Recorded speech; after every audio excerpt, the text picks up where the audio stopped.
Hi, and welcome to the SEO podcast, Unknown Secrets of Internet Marketing. My name is Chris Burris, owner of eWebStyle. I am Charles Lewis, your internet marketing specialist. Welcome back to another fun-filled edition of our podcast. This is podcast number 232. You can see that number right behind us if you're watching the video, and you can also see a hashtag SEO podcast. We'll get to that later. As always, there is a podcast from our previous tip. Yeah, tip from the previous podcast. Yes, and it's develop keywords based on the actions you want your web visitors to take. Yeah, I mean, for example, if maybe the action you want people to do is, I don't know, download a mixtape or subscribe to something, then include those type of actions in your keyword research. People who tend to want a phone call, then they're looking to contact. Yeah. And so you want to use some sort of keywords that has an action related to the action that you want them to take. That way you're not optimizing for just visitors who don't actually do anything. You're optimizing for people who will eventually turn into leads. Absolutely, and you might as well, while you're doing that, make sure some of those actions actually are mentioned inside. Well, at least the call to action mentioned inside the ad. Yeah, mention inside your ad or inside your description. And frankly, if that's the case, in the keyword, in the description or ad, and then after they click, that should be what they see on that page as well. Yep. We call that continuity. That's one form of continuity. Definitely. Please remember, we are your friendly local neighborhood top position snatchers. Yes.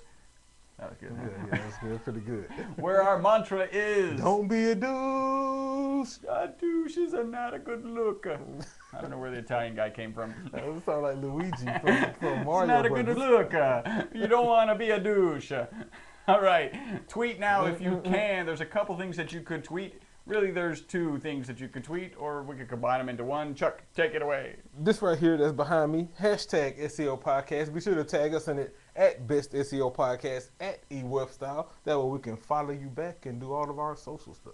If you like our podcast, and hopefully, even if this is the first time listening, you already like our podcast, actually, history tells us that if you're first listening to this podcast, if you're listening to this podcast for the first time, you're kind of like, what's going on? Are they going to cover any SEO information? Don't worry. We're going to get past the Geno time limit. Go back and listen to the rest of the podcast to find out. We haven't been broadcasting 232 podcasts because we suck. Exactly. That's what I'll say. And if you're enjoying the podcast, you could do three things for us that would really help us out. The first one has actually 3 tasks. Go onto iTunes, create an account, write a review. If you write a review, we're hoping that you'll give us 5 stars. And if you give us 5 stars and you choose to, go ahead and send us an email, podcast at e-webstyle.com. The next thing you could do is you could go to our G Plus local page, Yes. and you could write a review and do some circle stuff, all sorts of stuff over there.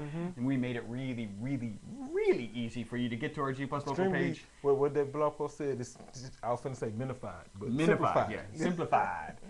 So the way you get there is you go to e-webstyle.com / Google plus or / Google plus or / G plus or / G plus. All of those links will take you directly to our G Plus local page where You can do all yeah. sorts of things. When you get there, put us in a circle, write us a 5-star review, and give us a +1.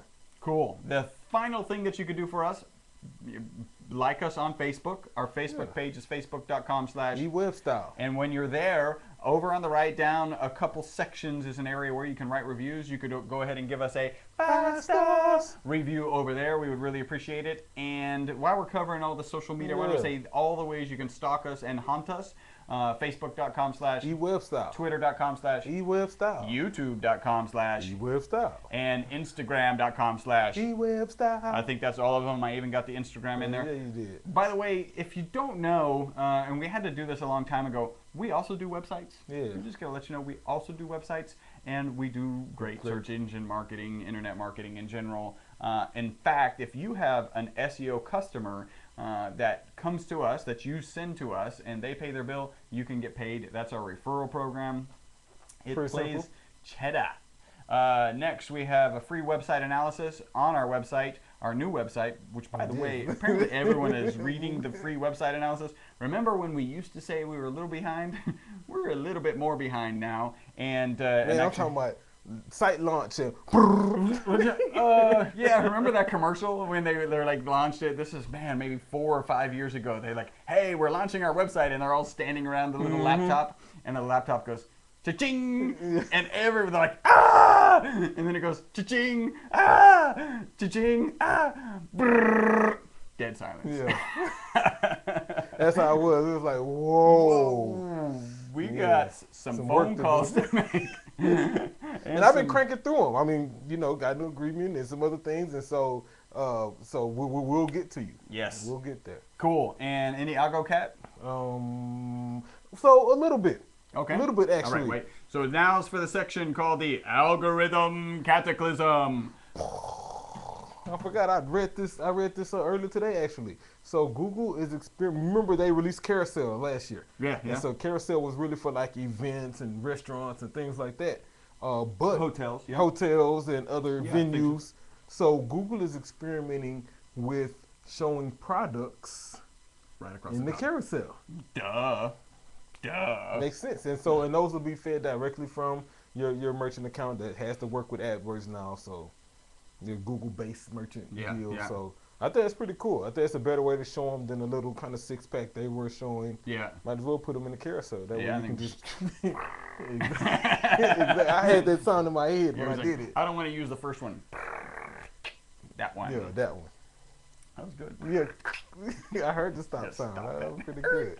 All right. So a little bit of news. That's probably how it would really sound. Yeah, too. it's like, yeah, it locks in place. Target acquired.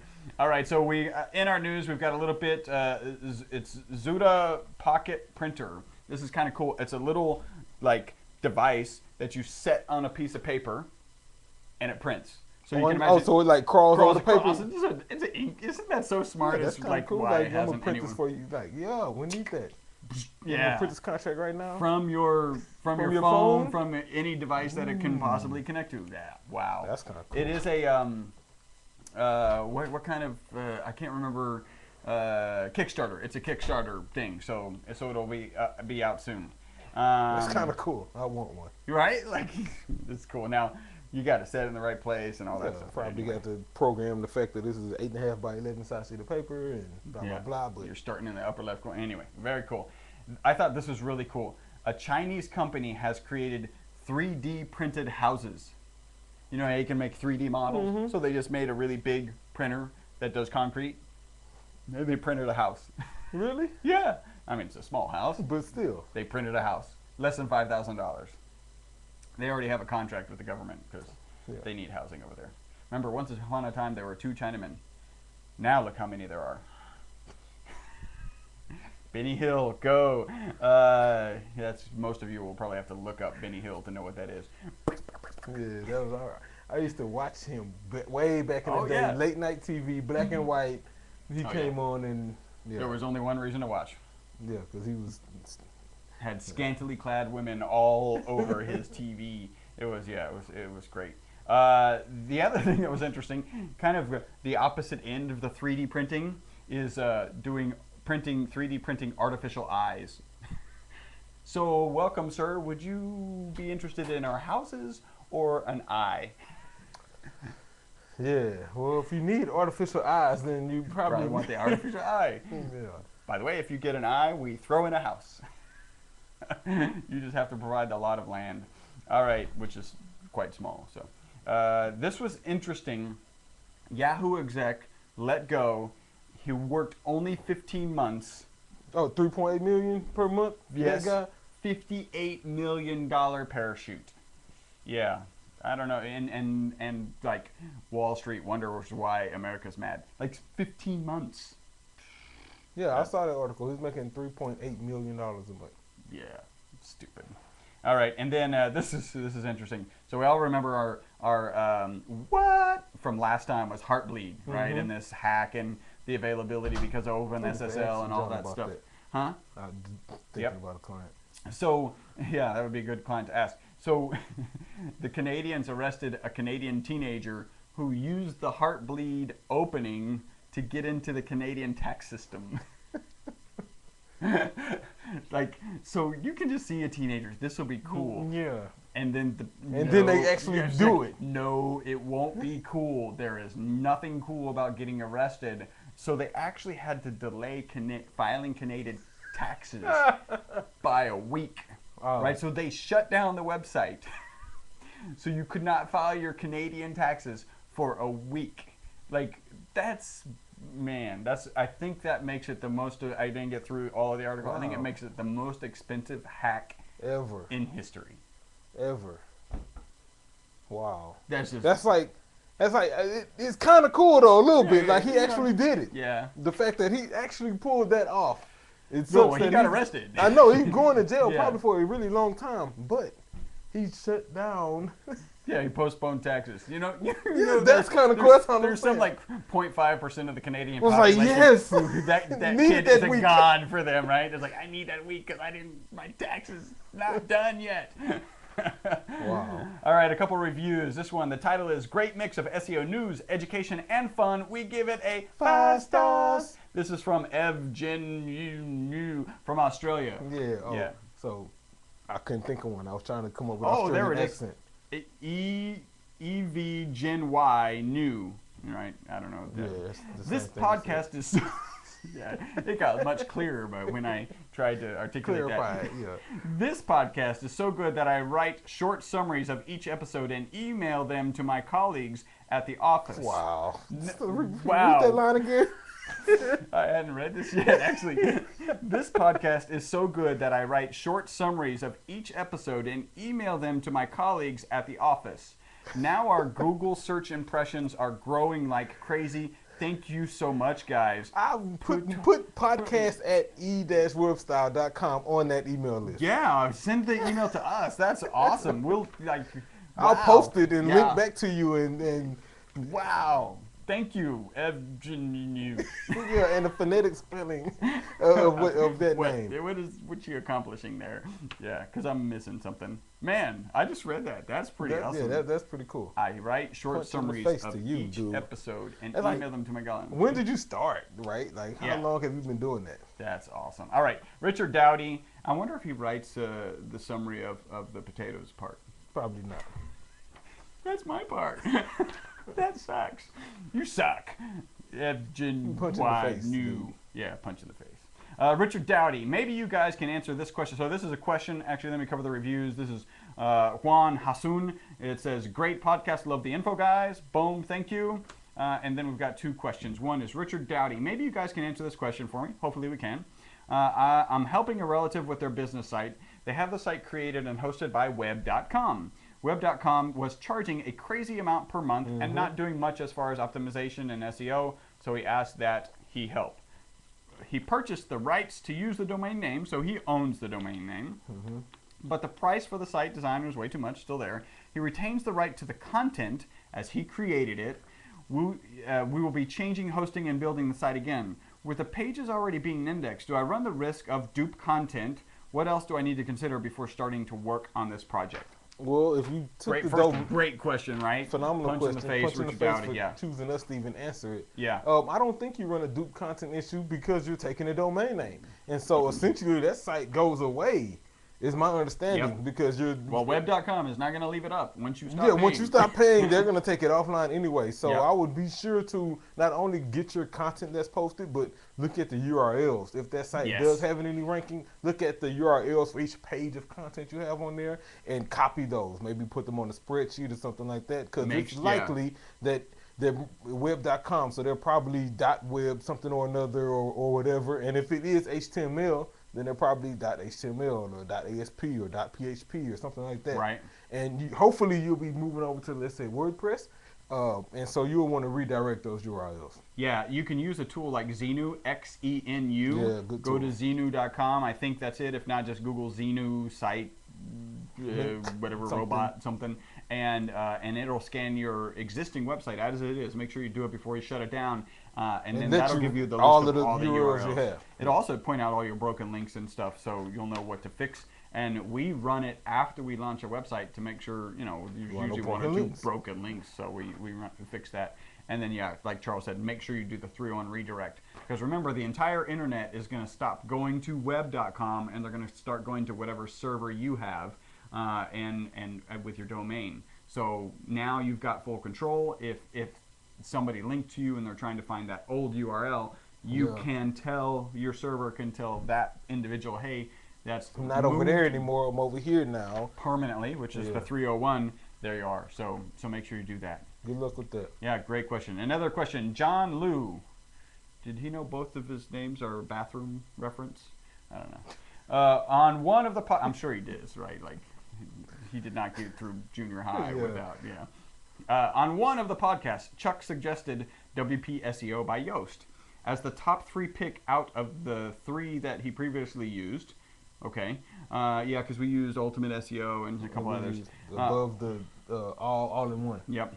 Man, When you guys utilize this plugin for clients, would you suggest the paid premium version or would the free one suffice most needs? Great question. Yeah, we still use it. But the free one is sufficient, Yeah. right, for what we're doing, because what it does is essentially makes it easier to knock out most of your on-page stuff, right? So instead of having to, I don't know, go in and edit every single page to edit every single title and add descriptions to every single post, Yoast allows you to kind of do that from a glance and bam, bam, bam, bam, knock those out. It also syncs up well with your Google profile and makes authorship setup easy and syncs up with Webmaster Tools and makes that whole setup and approval process easier with Bing Webmaster Tools as well. And so, and all of that's in the free version. So I haven't really used the paid version, so I'll be honest, I'm not sure what Yoast paid version would probably offer you. So maybe it could get our clients from position 1 to wait. There's nothing better than position. Okay, yeah, no, So we're doing okay with the free version. So you could probably do okay with the free version as well. All right, and it probably has more reporting kind of stuff. Yeah, I'm pretty sure it's all analytical data that they can give you, or maybe even tips, right, on things you should probably be doing. So if you're a newbie, then maybe, right, you need some information on what you should be optimizing these pages for, then maybe that paid version does that. And it gives you those recommendations. You're a podcast listener, so you'll be able to kind of filter out which of those recommendations really do make sense for you and which ones don't. So definitely. Excellent. Thank you again, John Liu. Punch in the face. That was the potatoes of our podcast. Time to get into the meat. Take it away, Chuck. Yeah, so I was at Search Engine Watch today. Want to give a huge punch in the face, and that's a good thing, to Christine Schackinger. I had to clue in that that's a good thing because we got to remember one of those webinars we got. Yeah. They questioned that. Oh, yeah. So what is a punch in the face anyway? Oh, okay. Yeah. And so it's a good thing. It's equivalent to a pat on the back. Shout out. Kudos. Yeah. You're the man kind of thing. So it's a punch in the face, literally. So this punch in the face goes to Christine Schackinger over at Search Engine Watch. She posted an article, SEO, Your Website and You, 5 myths and 10 tips. 15 things, right? So of course we'll breeze through these. Right. But I did go through them. So we'll go through them fast. But a pretty good article. I like the myths especially. And so let's dive in. Number 1, myth 1: if you build it, they will come. I had a client the other day. I was like, it's still like, so we're 3 years. People still think that. That's why I like 5 this years past that, right? And like, look, just putting it out there doesn't help. Even in a lot of cases, in most cases, just doing good on-page stuff and having it be an island of good SEO, not enough. Yeah, you have to, do some more. It needs links. It needs a strong tech base. It needs, fast page downloads and other things. It needs activity.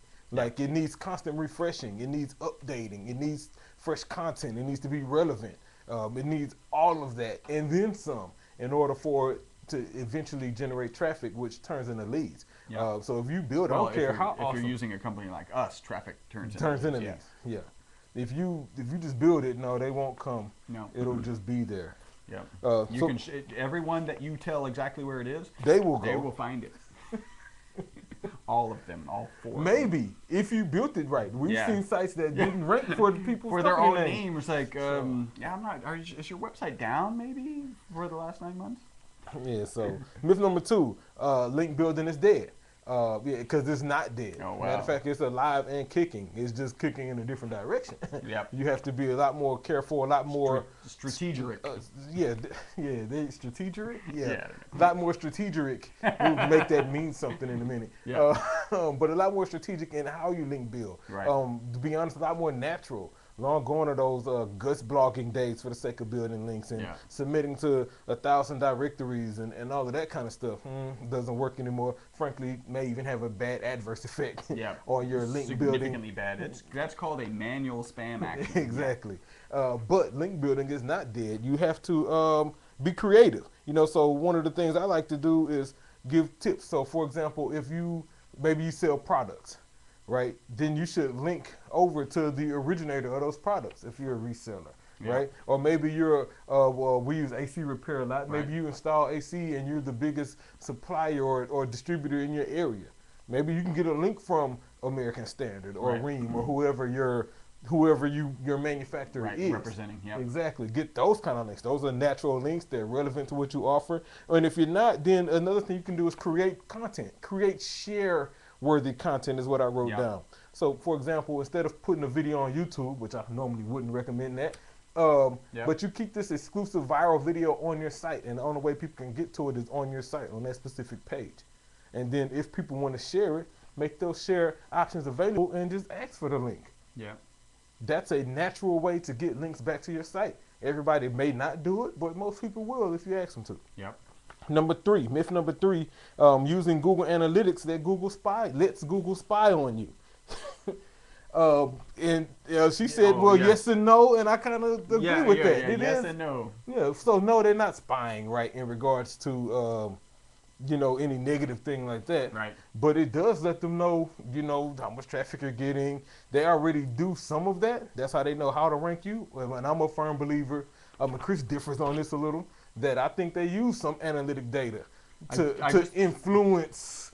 I just thought of a way. So we've talked about how if you're looking at a search engine result page and you click through to a page and you come back and then click the next one really quickly, like you bounce and come back. Right. Google can use that to kind of understand how long you stayed on that first page, right? Yeah.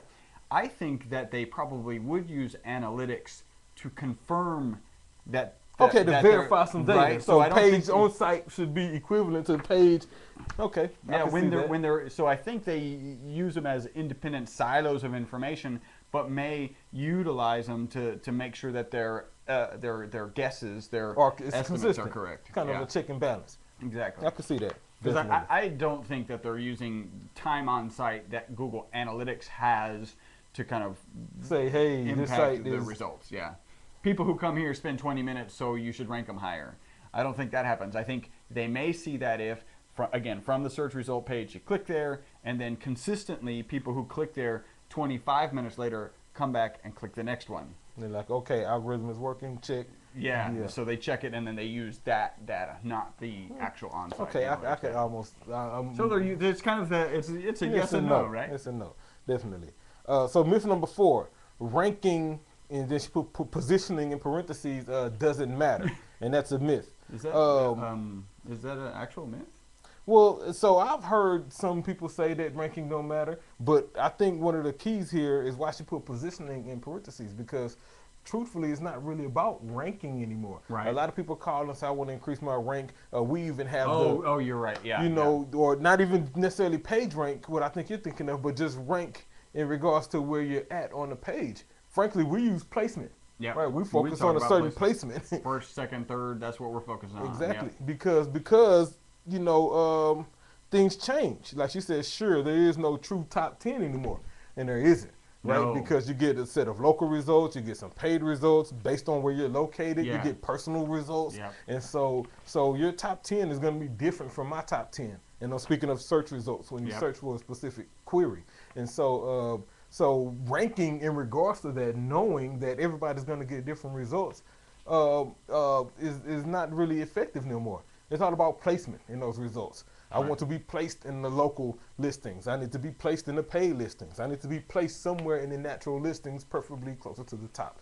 And that's what we really focus on rather than a rank. Right. Because the ranking is nefarious. It changes on location and person and whatever. Definitely. Myth number 5, social is the new link building. Yeah, totally a myth. Link building, like we said earlier, myth number 1, link building will not go away. Link building is extremely in person.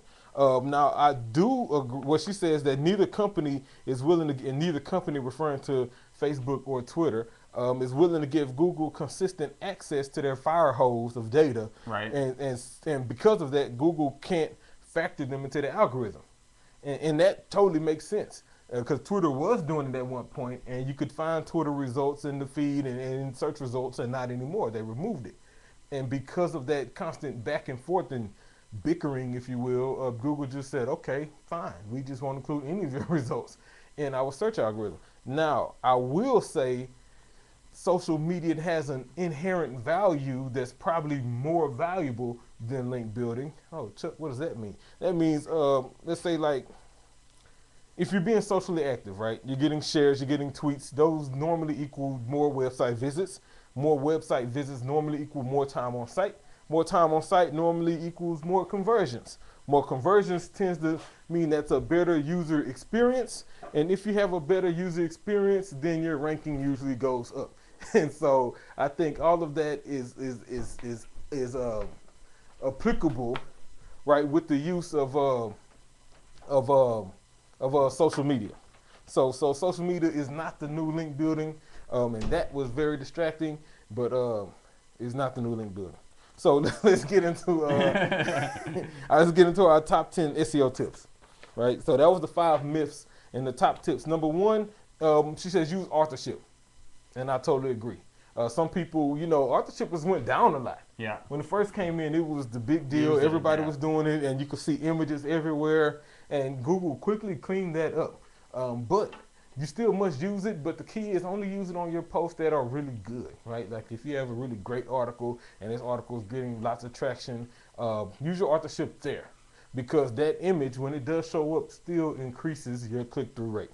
Right. Number 2, citations. It's an easy one. Make sure you have consistent name, address, and phone. No matter where it's at. If it's anywhere on your site, make it the same as it is on Yelp, the same as it is on Foursquare, same as it is on Google Local, the same as it is on your Yellow page.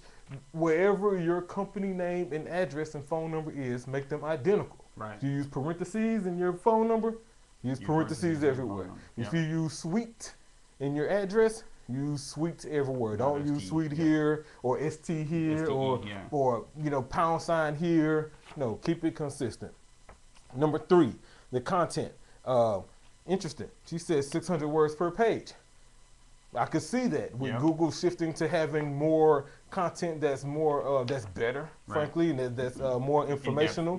So we used to preach 200 to 300 words. That was like 2 years ago. Yeah. So 600 words seem about right now. Yeah. So somewhere between 300 and 600.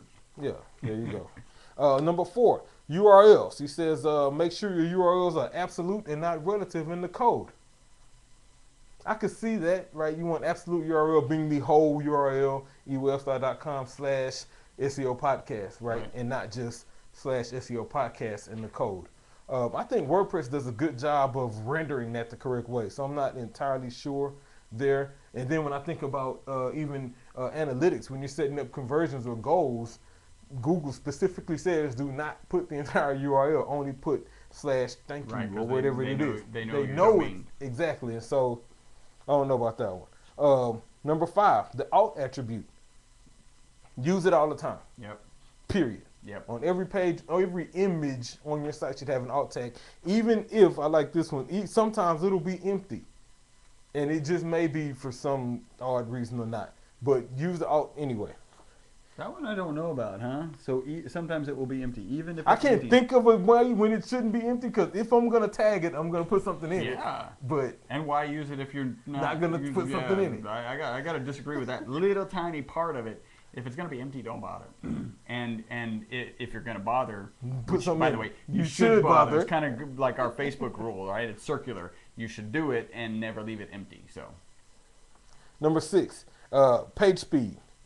Page speed needs to be fast. Yeah. Why does it need to be fast? Because people, for several reasons. One, because people are impatient. This is just a user perspective. They don't feel like waiting, watching your images load and taking time up for their day, even if it's only like less than 2 or 3 seconds. Yeah. Secondly, page speed is a huge factor in Google's algorithm. And we've seen this. We've had sites that were fully optimized and links are built and doing well. Great content and doing well, but just can't seem to get them from position 5 to position 2 or 3. And we tighten up some CSS, remove some style sheets, fix some jQueries, and all of a sudden the site loads faster, and whoa, they move to position 1. And page speed is that important. More important. So this goes back to how important placement is. More important than that, we got more form submissions. Yeah, Right. that one position move up 3 spots, and all of a sudden you get a 30% increase Because it in loads contact faster, forms. right? So people were clicking it. We knew that they just weren't submitting forms. Now the page loads faster. They were waiting. They were skipping. They were bouncing. Number 7, your robots TXT file. Just make sure you have it, right? Yeah. And I like what she addressed here. A lot of people get confused. The robots file doesn't block your web page from being indexed, only from being crawled. And so I think it's worth briefly explaining that difference. Yeah. Crawling is Google by literally crawling your site, looking at links, looking at your domain name, looking at your the content, context, and figuring out what this site is really about. Once it's crawled, then it gets indexed. Indexed is kind of like it being archived, and so Google can come back and find it whenever somebody searches for relevant something terms. related Yeah. to what was crawled. And so when you do that robots file, that doesn't prevent it from being indexed, because frankly, it's probably already indexed. Right. That just stops it from being crawled anymore. Right. And so that's what that's about.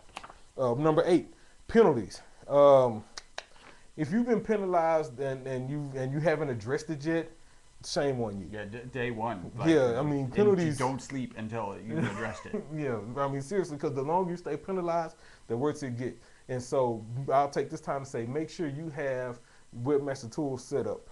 And Yeah, I that was you gonna say, check how it. do you find out if you're penalized? Yeah, you need your Webmaster Tools set up, and you should, if you see you stop getting phone calls or you see a reduction in form submissions, you've probably been penalized. Yeah. And so log in your WMT, look at your messages, and it'll say you have a manual spam action penalty for, I don't know, unnatural link building or thin content or, a whole number of other penalties. And so if you happen to get one of those, they can be kind of tricky. So Yeah. you may want to, that's the time when it's time to consult a professional. Yeah. Because it takes a disavow file. It takes a lot of emails to people who've been linking to you and a whole slew of other things in order to get that penalty removed. And even then, it still will take time for Google to say, okay, I guess you fixed it. We can put you back if you... We'll start indexing you next time. Yeah. So then you may want to have to go down that path of rewriting all your content and everything else. And so if you get a spam penalty, address it quickly. Number 9, new sites, right? Some people launch a new site and they don't want it to be indexed because it's under construction, or you don't have all your content there, or maybe you got Duke content that you plan on rewriting, or whatever it is. Lock it down. She says lock it down with a login. That's the only way to prevent it from getting in Google's index. Because the worst thing in the world is having one of your beta pages rank for when Better than your live page. yeah. And that just kind of sucks. So we've had that happen Yeah, before. it just does. Your old site sucked. Our beta page, which isn't even really indexed very well, Rank is better ranking than your better. new site and Yeah. is still under construction. Yeah. Yeah. So log in and lock it down. And last but not least, number 10, get a site every year. And I wrote down good old website analysis. Yeah, just get your site checked out. Yeah. Right, every year. I think that's a great tip.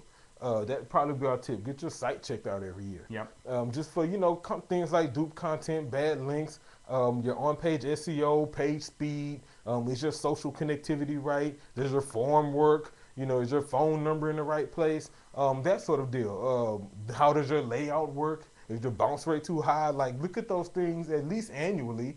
We tend to look at them weekly or monthly with our clients as we meet with them. But if you're doing this yourself, definitely check it out annually to make sure everything's good. Yep. So shout out Punch in the Face to Christine. 5 myths, 10 tips for you and your site. Excellent. So that was the meat of our potatoes. We'll just leave that alone. Yeah. Yeah. Do we have any other punches in the face? Do we have any what? I don't know. I think the Canadian kid could have got a what? Yeah, he could have got a what? Jumped into Canadian taxes. Yeah, that was. Yeah, I don't think we have any. What? So I just get, like, if my child had done this, it was like, what part of you thought this was a good idea? Like, like in the grand scheme of not even that much. What part of this? The fact that it was possible. Yeah. There you go. Yeah, I just wanted to find out if it was possible. And I'm gonna tell you how I know the answer to that. I have teenagers.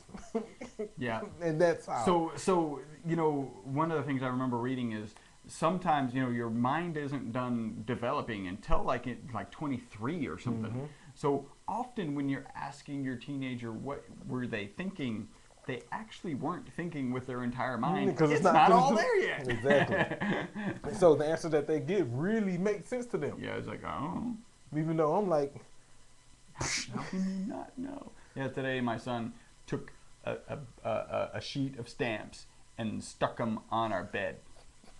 You have stickers, you stick them everywhere, we pull them off. They don't come off easily. And they're stamps.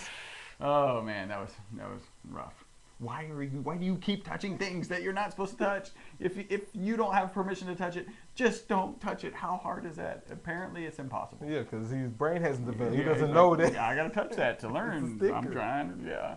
And it's a sticker. Yeah. So anyway, all right. This has been podcast number 232. Thank you guys for tuning in. We are the most popular internet marketing podcast on the iTunes, On the known planet, universe, iTunes, etc. Stitcher, Yeah. all that. So thank you guys for. Hey, we're gonna be. There's a guy who is on Blog Talk Radio called Steve Sleeper. Yeah. We're gonna be on his show June 4th? Yeah, Wednesday, June 4th. So plan on, I don't know, throw it in your calendar or schedule Yeah, or we'll something. tweet it and let you know. I was actually listening. He was on yesterday. I was listening, and he had an SEO guy out of Chicago, and they were talking about NAP, right? So he's got some good guests, some good people on his show. Anyway, thank you guys for tuning in. Until the next podcast, my name is Chris Burris. I'm Charles Lewis. Bye-bye for now.